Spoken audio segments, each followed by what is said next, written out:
हमारे प्रवक्ता सुप्रिया श्रीनेट जी हैं, वो आपसे बातचीत करेंगे कुछ राष्ट्रीय स्तर पर आर्थिक मुद्दों पर उसके पहले मैं आपको कहना चाहता हूं कि कल 1 बजे राहुल जी का प्रेस कॉन्फ्रेंस है। उसकी जानकारी आपको मिल गई होगी। अतुल जी आपको सारे डिटेल बता देंगे कहाँ प्रेस कॉन्फ्रेंस होगा। और जैसा कि मैंने आपको पहले कहा है, मैं प्राथमिकता मराठी पत्रकारों को दूंगा। जो लोग मराठी में सवाल पूछेंगे वो अनुवाद करेंगे नानो पटोले जी या बाला साहब थोराट जी, और राहुल जी हिंदी में या अंग्रेजी में जवाब देंगे। पर मैं 7-8 सवाल मराठी पत्रकारों से लूँगा, 3-4 सवाल हिंदी पत्रकारों से लूँगा और 2-3 सवाल अंग्रेजी पत्रकारों से लूँगा। तो ये आज ही मैं आपको स्पष्ट कर देना चाहता हूँ, कोई भेदभाव नहीं होगा, पिक एंड चूज नहीं होगा। मैं आपको यकीन दिलाता हूँ, क्योंकि मेरा अनुभव रहा है। 40 मिनट है, सब लोग सवाल पूछना चाहते हैं, कोई लोग छूट जाते हैं, उनको नाराज़गी हो जाती है और मुझे गालियाँ सुनने पड़ती हैं। तो मैं आपको पहले ही बता दूं, कुछ लोगों का नंबर कल नहीं आएगा। मैं एडवांस माफ़ी चाहूँगा आपसे, और कुछ मैं व्यवस्था कर सकता हूँ अगर जो लोग पूछना चाहते थे और उनको मौका नहीं मिला। पर हाँ, oh but is no mic here, so how can we release it? Oh okay okay okay okay, will release it after Supriya finishes. तो ये 7-8 सवाल संक्षिप्त में मराठी पत्रकारों से, 3-4 सवाल हिंदी पत्रकारों से और 2-3 सवाल अंग्रेजी पत्रकारों से। दूसरी बात, हर एक राज्य में, खास तौर से जहां विपक्ष का सरकार है, जहां हम कांग्रेस सत्ता में नहीं है, हर एक राज्य में पुलिस के साथ कुछ तू मैं हो जाता है।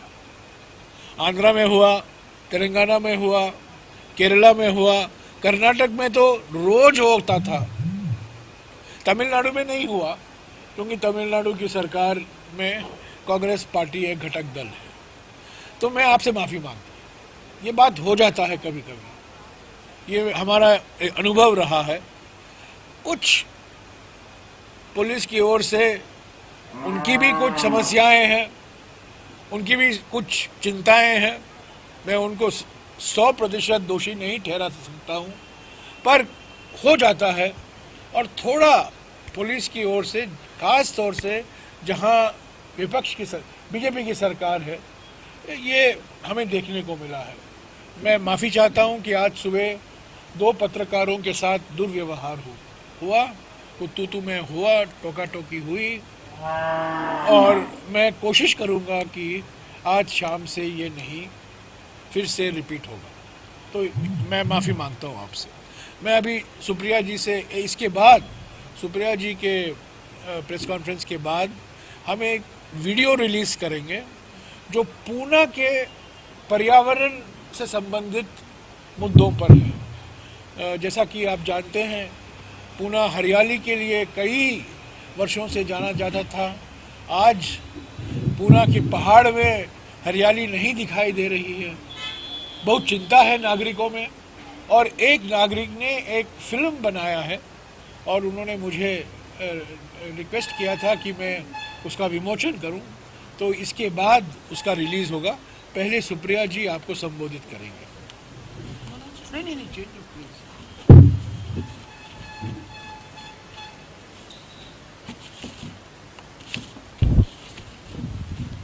आप सबको मेरा नमस्कार। और मुझे लगता है भारत जोड़ो यात्रा में आप लोगों का जो सहयोग रहा है, मीडिया ने जो दिखाया, उसके लिए साधुवाद। सोशल मीडिया में होने के नाते यहाँ की तस्वीरें देखकर, यहाँ के वीडियो देखकर ज़रूर आप प्रभावित होते हैं, लेकिन मुझे लगता है कि जो सुबह मैं चली एक पैर अभी इस यात्रा में, उसका कोई सानी नहीं है, उसका कोई विकल्प नहीं है। वो आपको सोचने पे मजबूर करता है कि कितना प्यार और कितना विश्वास इस देश को है, और उसी प्यार और विश्वास को आगे ले जाना है, और किस तरह से लोग असल मुद्दों की बातें कर रहे हैं। क्योंकि थोड़ी बहुत अर्थव्यवस्था की समझ रखती हूँ, तो मुझे लगा बात आज महंगाई की होनी चाहिए। और राहुल जी ने अभी 2 दिन पहले ही ये कहा कि जिस देश में बेरोजगारी बढ़ रही हो, गरीबी बढ़ रही हो, महंगाई बढ़ रही हो, उसको देशभक्ति कैसे कहा जा सकता है। और मेरा अपना मानना है कि देश के लोगों को गरीब करना, देश के लोगों को बेरोजगार रखना, देश के लोगों की आय घटाना और सबसे ज़्यादा महंगाई से उनकी कमर तोड़ना अपने आप में देशद्रोह है। अब उसको आप किस तरह से देखते हैं उसमें ज़्यादा चर्चा हो सकती है, लेकिन क्योंकि हम यहाँ पर महंगाई की बात कर रहे हैं, अभी 2 दिन पहले एक डेटा आया, 6.77% रिटेल इन्फ्लेशन है। भाजपा के चरण चुंबकों ने अपनी पीठ ठोकी और कहा देखिए 7.1 से गिरकर 6.7 आ गया है। 10 महीने से, पिछले 10 महीने से लगातार रिटेल इन्फ्लेशन, जो आरबीआई ने लिमिट सेट करी है 2 से 4% और 6% ज्यादा से ज्यादा जा सकता है, उसके बाहर रह रहा है। ये लिमिट एमपीसी की पार्लियामेंट के कानून द्वारा सेट हुई है। तो इस बात का जवाब फाइनेंस मिनिस्ट्री देगी, इस बात का जवाब निर्मला सीतारमण जी देंगी, इस बात का जवाब प्रधानमंत्री मोदी देंगे, या ठीकरा आरबीआई पर फोड़ देंगे, ये अपने आप में एक बहुत बड़ा सवाल है। 10 महीने हो गए और लगातार इन्फ्लेशन 6% से ऊपर रह रहा है, ये पहली बात है। और उसमें अगर आप फूड इन्फ्लेशन को देखिए, जो खाने के सामानों में वृद्धि हो रही है, चाहे वो आटा, गेहूं, चावल, जो अब खबर आई है कि उसके दाम दुगने हो रहे हैं। आप सिर्फ ये देखिए, जो खाने का तेल है वो 70 रुपए से 220 हो गया है, आटा जो है वो 22 से 40 हो गया है, पीने वाला दूध 35 से 60 पहुंच गया है। हम कौन से डिबेट की बात करें? क्या ये मुद्दे नहीं है इस देश के? मोदी जी कहते थे पकौड़ा तलो नौकरी के नाम पर, पकौड़े तलने वाला तेल आपने 70 से 220 कर दिया, और जिस गैस पे तला जाता वो 410 से 1200 पे बिक रही है। और सुई पटक सन्नाटा है सरकार, पिन ड्रॉप साइलेंस। अगर आप महंगाई की बात कर लीजिए, वो भी देश हित में आपकी जेबें हल्की करी जा रही हैं। तो ये महंगाई, और जब उनसे आप बात करिए तो फिजूल की बातें आपको सुनने को मिलती हैं। एक आपको सुनने को मिलता है कि ऐसा है अमेरिका और यूके में भी बहुत महंगाई है। उसका 2 ही जवाब है। अमेरिका में परचेजिंग पावर पैरिटी, आम व्यक्ति की तनख्वाह, आम व्यक्ति की खरीदने की शक्ति हिंदुस्तान से 15 गुना ज्यादा है। तो जब हमारे देश में गरीब लोग और हुए हैं, आय कम हुई है, नौकरी खत्म हुई है, तो महंगाई की मार और जबर पड़ रही है। तो अमेरिका से और यूके से जो लोग अपने आप को कंपेयर करते हैं, उनको ये भी ज्ञात होना चाहिए कि अमेरिका में जो इन्फ्लेशन है वो इस वजह से आया क्योंकि कोविड काल के दौरान वहां की सरकार ने लोगों के हाथ में पैसा दिया और कहा कि आपका उपभोग बंद ना हो, आपकी नौकरी खत्म ना हो, आपका व्यवसाय चलता रहे, और इस वजह से इन्फ्लेशन आया।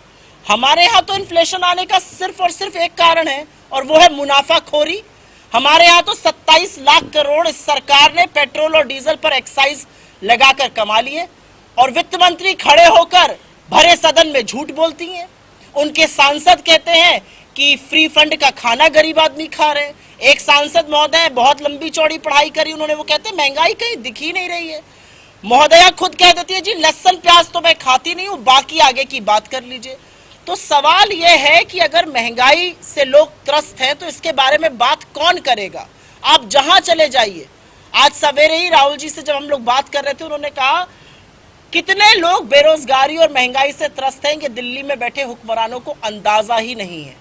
और इसीलिए मुझे लगता है कि जो मूल मुद्दे हैं, जो भारत जोड़ो यात्रा का लक्ष्य है, जरूर सामाजिक ताने बाने को जोड़ना है, जरूर लोकतंत्र को जोड़े रखना है, लेकिन उससे भी बड़ा जो दायित्व है हम पर कि हम महंगाई, हम बेरोजगारी से जो लोगों के हौसले टूटे हैं, उस हौसले को दोबारा से जोड़े, वो भारत जोड़ो यात्रा है। बड़ी बड़ी बातें करते थे मोदी जी जब विपक्ष में थे कि रुपए का गिरना और प्रधानमंत्री की साख में होड़ लगी हुई है।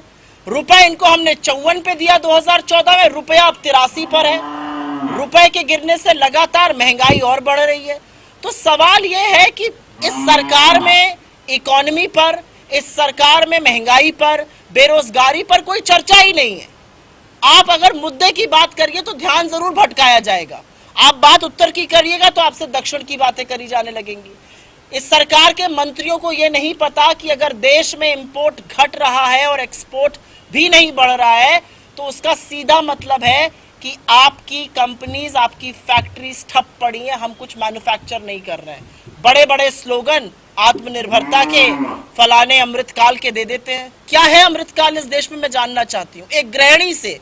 और जितनी महिलाएं इस यात्रा में मिलती हैं और उनकी जो स्टोरीज मैंने देखी और आज मैंने काफी सारी महिलाओं को देखा, जितनी महिलाएं मिलती हैं सबसे बड़ा प्रभाव महंगाई का उन महिलाओं पर पड़ता है। सबसे बड़ा प्रभाव इसलिए पड़ता है क्योंकि एक महिला घर में एक रोटी कम खाती है ये सोचकर कि घर वाले खाना खा लें। कौन जवाब देगा? वित्त मंत्री ने तो खड़े होकर सदन में कह दिया सब लोगों ने मिलकर डिसीजन लिया था। बिल्कुल नहीं लिया था, यह भी एक झूठ है और इस झूठ का पर्दाफाश होना जरूरी है। जो जीएसटी काउंसिल होती है, अगर उसमें किसी को भी कोई भी डिसीजन को अपोज करना है तो या तो सेंट्रल गवर्नमेंट उसका साथ दे या 19 और राज्य उसका साथ दें। 19 राज्यों में भाजपा की सरकार है, क्यों आपने आटे पर जीएसटी लगाया? आप तो हवाई चप्पल और हवाई जहाज का चश्मा लगा रहे थे, हवाई चप्पल पे जीएसटी लगा दिया। पहनने वाली नॉर्मल सी कमीज पर आपने जीएसटी लगा दिया। तो चाय पत्ती से लेके चाहे वो कॉफी हो, चाहे बच्चों को पिलाने वाला दूध हो, चाहे आटा हो, दाल हो, चावल हो, हर चीज पर तो जीएसटी है। तो कैसे संभलेगा ये? यही सवाल है। आप जब इनसे ये सवाल करते हैं तो उसका सामने से कोई जवाब नहीं आता है। महंगाई से लोग त्रस्त हैं। 6.7% से ज्यादा इन्फ्लेशन इस देश के लिए हानिकारक है। 10 महीने हो गए लगातार 6% से ज्यादा इन्फ्लेशन है। और अंत में मैं इतना कहूंगी कि विपक्ष नहीं कह रहा है कि त्राहिमाम मचा हुआ है। आपको आईना तो आरबीआई दिखा रहा है। 4 बार आरबीआई ने रेट बढ़ाया है। क्यों बढ़ाया है? क्योंकि महंगाई नियंत्रण में आप ला नहीं पा रहे, इसलिए आरबीआई को एक्ट करना पड़ रहा है। लेकिन आरबीआई भी बखूबी ये जानता है कि आज उन्होंने कर लिया है, कल को काम तो फाइनेंस मिनिस्ट्री को और सरकार को ही करना पड़ेगा। इस सरकार से जब आप बात करिए उल जलूल की बातें करते हैं। आपका ग्रोथ रेट मूडीज ने, फिच ने, एसएनपी ने, ऐसा कोई ब्रोकरेज नहीं है, आरबीआई ने, आईएमएफ ने, वर्ल्ड बैंक ने लगातार काटा है। उसके बारे में कोई चर्चा नहीं है, मुद्दे की कोई बात नहीं है। नौकरी की बात करिए तो फालतू की बातें करेंगे। 16 करोड़ रोजगार बनाना था, 75,000 को सर्टिफिकेट बांट रहे हैं। बात करनी है आम आदमी की, बुलेट ट्रेन की बात करेंगे। बात करनी है आम आदमी की, वंदे मातरम की बात करेंगे। बार बार मवेशियों से वो टकरा कर टूटी जा रही है। समझ में नहीं आता गत्ते की बनी है ट्रेन या लोहे लक्कड़ की बनी है। सबसे बड़ा प्रॉब्लम है कि इकोनॉमी खतरे में है और सरकार वो डॉक्टर है। अगर आप पेट दर्द लेके डॉक्टर के पास जाइए और डॉक्टर आपसे कहे नहीं मैं मानता ही नहीं हूं आपके पेट में दर्द है, तो आपका इलाज संभव नहीं है। सरकार आज डिनायल में है, सरकार मानती ही नहीं है कि इकोनॉमी में समस्या है और उसी का जो हम भुगत रहे, ये देश भुगत रहा है, बेरोजगार भुगत रहे हैं, ये उसी का नतीजा है। इस मंच से और तमाम कांग्रेस के मंचों से हमने लगातार महंगाई पर, बेरोजगारी पर हल्ला बोला है और आगे भी जरूर बोलते रहेंगे। सवाल उठाइए। हाँ। दो चीजें I just want to ask sure. as you were criticizing regarding the economy that is coming, but the way in 2019 Rahul Gandhi has come up with a plan idea, Nyaya scheme, Yeah. giving, pumping the money in the economy. The same way, do you have any plan in this, along with Bharat Jodo Yatra, economy, strengthening the economy also? Are we giving Right. people what we can do? You know, In the future, that is first thing. right. Before second thing, I just social media. Praveen Chakravarti, I think, data head from Congress party, he has criticized the decision of the government pension scheme because Himachal Pradesh and even Rajasthan, even Gujarat, Congress has made the promises. So don't you think this is contradicting within the Congress? So I will answer your second question first. I don't think there is any contradiction whatsoever. Absolutely no contradiction. Two of our governments, whether it is Rajasthan or Chhattisgarh, have brought back, मैं भी इसको हिंदी में भी बोलूंगी, have brought back OPS because there was a huge demand from the people. There are 3 lakh government employees in Himachal. All that they seek is OPS. So the government of the day or politicians of the day or political outfits of the day have to respond to the needs of people. Why do you think there is a demand? Because there is huge economic collapse around us. People are no longer assured of their income, and so they want the old pension scheme back. We have to be a dynamic political party, and we have to react to people and their demands. And if the senior leadership of the Congress party, if all of us feel this is the right thing to do, and our chief ministers have done it, we have worked out to the T. People in Rajasthan have received money in their accounts. I don't think there is any contradiction. I really think this may have been his personal view, perhaps should not have been aired publicly, but I don't think there is anything wrong with bringing back the OPS. The Congress is a democratic party. People have different views, different subjects. They air these views publicly. The view expressed by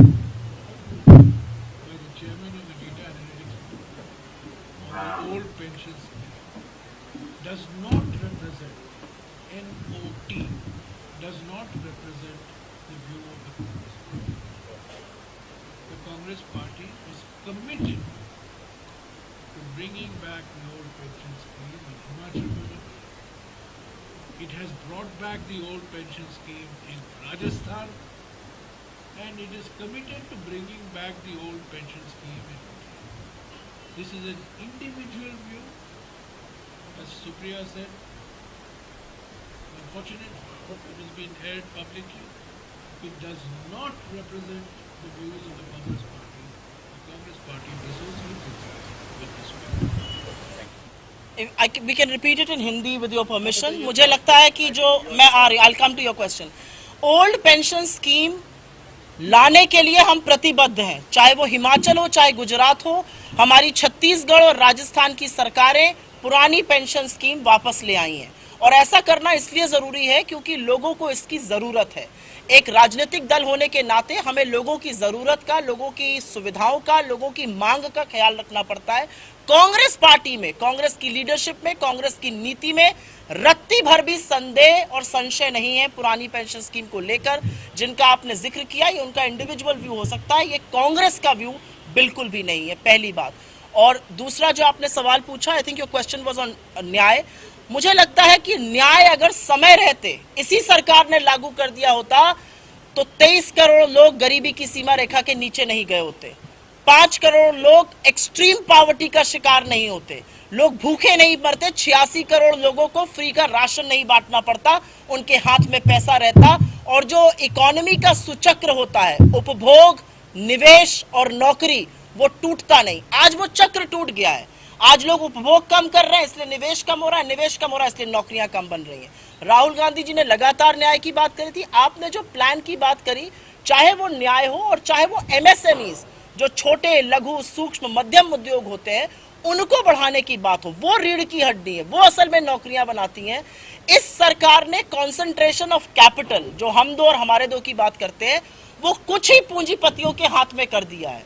वो पूंजीपति नौकरी नहीं बना रहे हैं, लेकिन उनके पास सारी सुविधाएं हैं, उनके पास सारा कैपिटल है, उनको सरकारी संरक्षण है, उनको सारे लोन्स मिलते हैं जो असल में मिलने चाहिए, जो सुविधाएं होनी चाहिए सूक्ष्म, लघु, मध्यम उद्योग पे. आप उन पर ध्यान दीजिए, अगले दिन इकोनॉमी सर पर दौड़ने लगेगी. जी, अभी आपने कहा कि ओल्ड पेंशन स्कीम हमारी कमिटमेंट है. जैसे महाराष्ट्र जैसा राज्य है जिस पर 5 लाख करोड़ से ज़्यादा का कर्जा है, और हमारा ज़्यादा से ज़्यादा एक्सपेंडिचर जो है पेंशन पे और लोगों के तनख्वाह पे चला जाता है.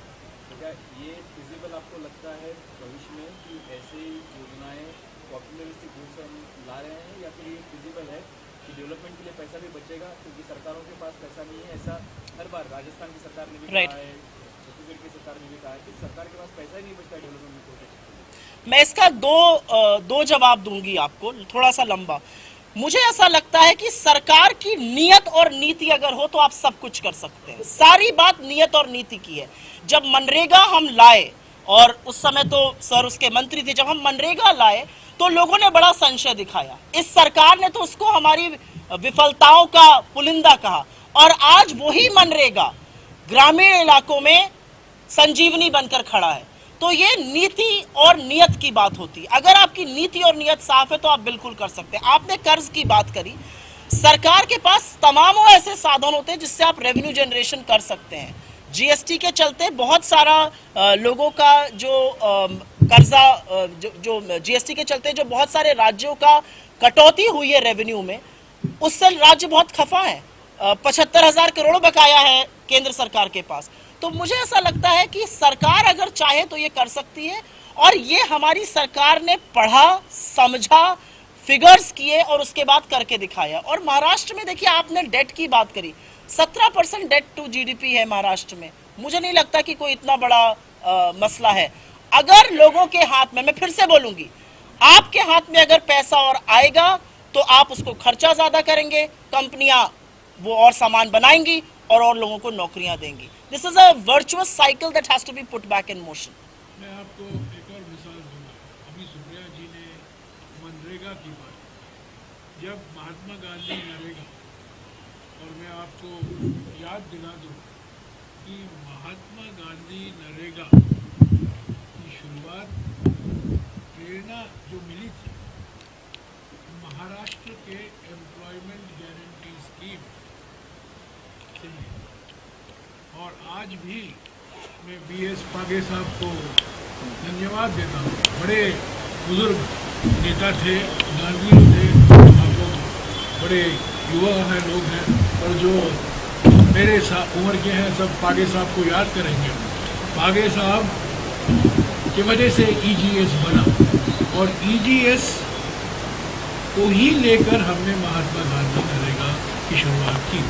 और तब भी सरकार के अंदर, पार्लियामेंट के अंदर बीजेपी से, कई पार्टियों से आलोचना हुई, पैसा कहाँ से आएगा, और हमने कर दिखाया। और जैसा कि सुप्रिया जी ने कहा, प्रधानमंत्री जिन्होंने इसकी इतनी आलोचना की, आज इसके गुणगान गा रहे हैं। दूसरा आपको एक मिसाल देता हूँ, महात्मा गांधी का नरेगा, इनकी नरेगा से भी थोड़ा खर्चा में और भी ज़्यादा नेशनल फूड सिक्योरिटी एक्ट लाया गया 2013 में।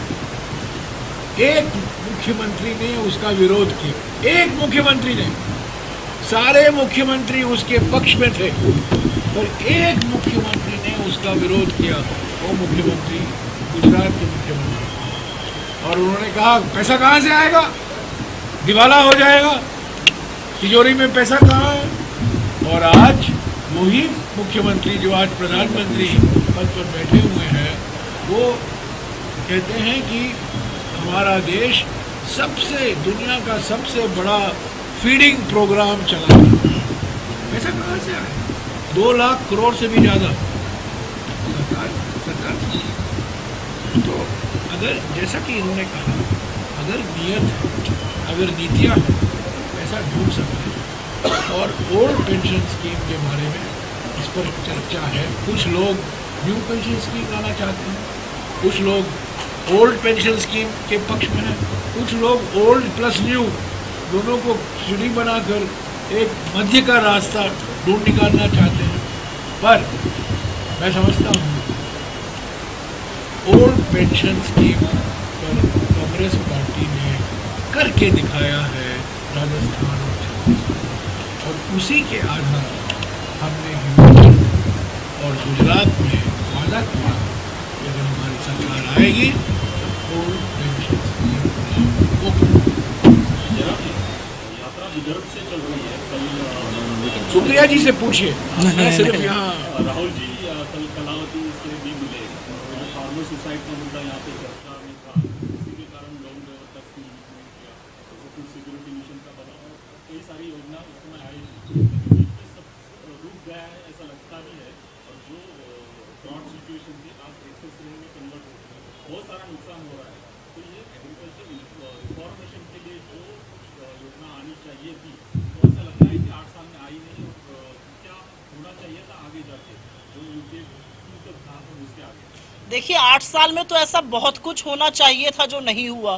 8 साल में पहली बार एक किसान, दुख होता है मुझे ये कहते हुए, महाराष्ट्र का एक किसान, केदारी अगर उनका नाम मुझे याद है, तो उन्होंने आत्महत्या करते हुए अपने सुसाइड नोट में प्रधानमंत्री का नाम लिखा। ये दुख की बात है इस देश के लिए कि कि 75 साल बाद आजादी के अगर एक किसान आत्महत्या कर रहा है तो वो ये कह के कर रहा है कि प्रधानमंत्री जी मेरी आत्महत्या के लिए आप रिस्पॉन्सिबल हैं, आप अपने अलावा किसी की बात सुनते नहीं है, समझते नहीं है, आपने न्यूनतम समर्थन मूल्य भी नहीं दिया और हमारा जो इनपुट कॉस्ट थी वो बढ़ती गई।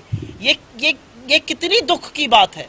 तो मुझे लगता है 8 साल में तो बहुत कुछ होना चाहिए था, खासतौर से किसानों के लिए, युवाओं के लिए, मजदूरों के लिए, छोटे मध्यम उद्योगों के लिए, जो नहीं हुआ। आपने जो किसानों की बात कही, चाहे वो फूड सिक्योरिटी एक्ट हो जिसका इनडायरेक्ट बेनिफिट किसानों को मिला, चाहे वो माफी जो कर्जे की बड़ी माफी हमने करी वो हो, असल में आपको किसान को सुविधा पहुंचानी है। इस सरकार ने क्या किया, मैं आपको एक छोटा सा एग्जांपल दे देती हूँ। ये एक झुंझुना बजाते हैं हर टीवी चैनल पर जाकर और हर पेपर में इनके लोग जाकर कहते हैं हमने तो जी किसान को 6,000 रुपए दिए हैं सालाना। आप मुझे एक बात बताइए, 27 लाख करोड़ रुपए आपने इस देश से वसूले एक्साइज बढ़ाकर, डीजल का दाम आपने बढ़ाया, जीएसटी खाद पर आपने लगाया, ट्रैक्टर के पार्ट पर जीएसटी आपने लगाया, कृषि उपक्रम पर जीएसटी आपने लगाया, कीटनाशक पर, खाद पर जीएसटी बढ़ाया, दाम बढ़ाए। आपने खाद की बोरियां 50 किलो के बजाय 45 की कर दी और दाम बढ़ा दिया।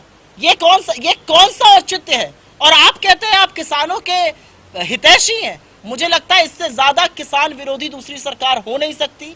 आप सब ने देखा था कि कैसे किसानों ने लगभग 1 साल बड़ा प्रदर्शन करके इस सरकार को घुटने टिकवाए और इस सरकार के प्रधानमंत्री श्री मोदी जी ने एक संवैधानिक पद के व्यक्ति से कहा कि अगर 700 लोग मरे हैं तो मुझे क्या, मेरे लिए थोड़ी मरे हैं। ये कितना बड़ा दुख की बात है कि इस देश का प्रधानमंत्री इतना संवेदनशील और इतनी असंवेदनशीलता दिखा सकता है। मैं एक और बात कहना चाहता हूँ अपने विदर्भ के बारे में। मैं पिछले कुछ दिनों में मराठवाड़ा और विदर्भा में 100 किलोमीटर से भी ऊपर चला और मुझे अफसोस के साथ कहना पड़ता है कि महाराष्ट्र के एक नेता हैं जो आज मोदी साहब के मंत्रिमंडल में महत्वपूर्ण मंत्रालय कारोबार संभालते हैं और माना जाता है कि शेरशाह सूरी के बाद वही व्यक्ति हैं जिन्होंने सड़कें बनाई हैं हमारे देश। मुझे अफसोस के साथ कहना पड़ता है कि मराठवाड़ा और विदर्भा में मुझे इतनी परेशानी हुई चलने में, तेलंगाना में नहीं, केरला में नहीं, कर्नाटक में नहीं, तमिलनाडु में नहीं, आंध्र प्रदेश में नहीं, और मैं हैरान हुआ। 100 किलोमीटर से भी अधिक में चला हूँ।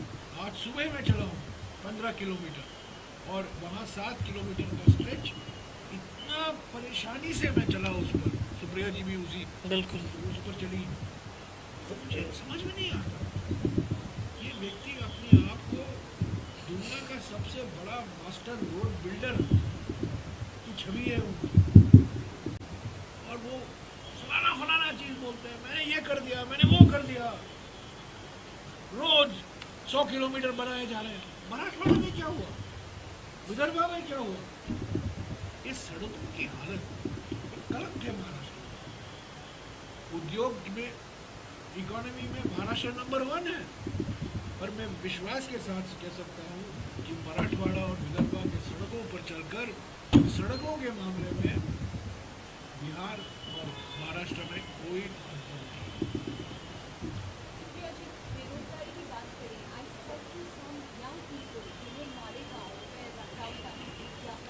राइट।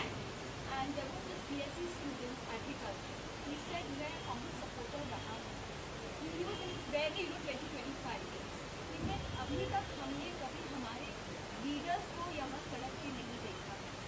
राहुल गांधी को हमको उम्मीद दिख रही है, silent communication happening, he's coming on the सड़क and that's very positive thing that's happening. But Rahul Gandhi जाने के बाद क्या नाना पटोले, अशोक चौहान जी ये सड़क पे दिखाई देंगे? और यहाँ का लोकल आमदार ने अब तक हमारी बेरोजगारी या सड़क के बारे में कुछ नहीं किया। So when you talk about बेरोजगारी, I mean, ji, situation is the same whether it's BJP or Congress. मैं आपकी बात का जवाब देती हूँ और जवाब देना जरूरी है। मुझे लगता है कि जो राहुल गांधी जी कर रहे हैं वो आजाद भारत में शायद पहले कभी इस स्तर पर, इतने बड़े तौर पर और इतनी तपस्या के साथ किसी ने पहले कभी नहीं किया था। 3570 किलोमीटर पैदल चलना आसान नहीं है। बारिश में, आंधी में, धूल धक्कड़ धूप में आप चल रहे हैं, और आप इसलिए चल रहे हैं क्योंकि आपको लगता है कि आपके चलने से ये देश जुड़ेगा और आपके चलने से लोगों का हौसला जुड़ेगा जो टूट गया। जो आप बात कह रही हैं वो कहीं टूटे हौसले और शायद बिखरे हुए सपनों की है। मुझे पूरा विश्वास है कि इस यात्रा से एक उम्मीद की किरण जरूर दिख रही है लोगों को। लोगों को लग रहा है कि कोई तो ऐसा है जो बैठकर बात नहीं कर रहा है, चल रहा है, हमारे बीच आ रहा है, हमारी समस्याओं को सुन रहा है। क्योंकि एक बात तो देखिए सच है, 8.5 साल में ये देश एक आदमी के मन की बात सुनकर उकता गया है। वो कह रहा है भाई हमारी भी बात सुनिए, हमने आपको चुना है। तो मुझे लगता है जिस तरह से राहुल जी लोगों से मिल रहे हैं, जो संवाद हो रहा है, वो जरूर आगे की कड़ी जोड़ेगा। मुझे बिल्कुल भी संशय नहीं है कि हमारी लोकल लीडरशिप इस पूरे मिशन को आगे ले जाने में कोई कसर नहीं छोड़ेगी। जी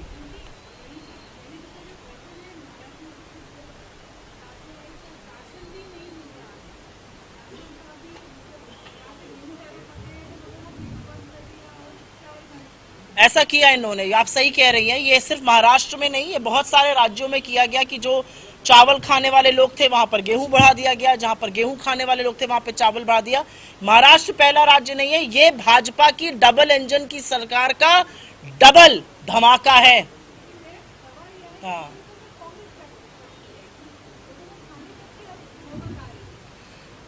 आप सवाल विपक्ष से पूछ रही हैं। हम जब सत्ता में आएंगे और आपकी दुआ से, आपके आशीर्वाद से, लोगों के आशीर्वाद से जब हम सत्ता में आएंगे, हम विफल अर्थव्यवस्था को ऐसा ढर्रे पे लाएंगे कि लोगों को नौकरी मिलेगी और भरपेट भोजन मिलेगा। जिस देश में 75 साल बाद आजादी के आज भी कुपोषण है, आज भी भूखमरी है, मुझे नहीं लगता कि हम अपना सीना ठोक कर चल सकते हैं।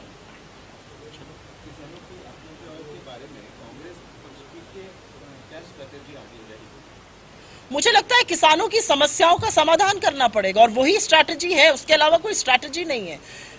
Agriculture is the biggest employer in this country. आप उससे कैसे मुंह मोड़ सकते हैं? आपको एग्रीकल्चर को रेम्यूनरेटिव बनाना है, आपको किसानों की समस्याओं का समाधान करना है, चाहे वो महंगा डीजल हो, महंगी बिजली हो, महंगी खाद हो, महंगा कृषि उपक्रम हो। जब तक आप इन समस्याओं का समाधान नहीं करेंगे और कर्ज के कुचक्र में, कर्ज के शिकंजे में अगर कोई फंसा हुआ है, तो इस तरह की आत्महत्याएं हो रही हैं। और कहीं पर यह संवेदनशीलता दिखाती है, कहीं पर दिखाता है कि सरकार को धरातल की खबर ही नहीं है।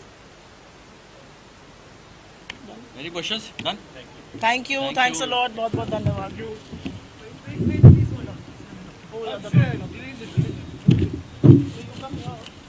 क्या करना क्या कैसा बैठेंगे? I have to press a button. But will they see it? How will they see it? You can share the link. You can share the link. You're the filmmaker. So he's also making a documentary on the yatra. हाँ, तो आप बताइए ना ये film के बारे में थोड़ा, 2 मिनट बताइए। यहीं से आप इधर आके बोलिए ना। ये कांग्रेस से जुड़े नहीं हैं, पर्यावरण प्रेमी हैं।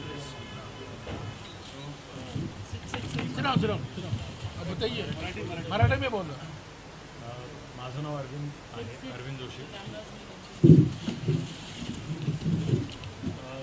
पुण्याच्या आसपास, पुणे शहराच्या आसपास ज्या टेकड्या आहेत, तर त्या टेकड्यांवरती तिथल्या लोकल गव्हर्नमेंटचं आणि सगळ्या बिल्डर्स लोकांचं आधीपासून फार लक्ष राहिलेलं आहे.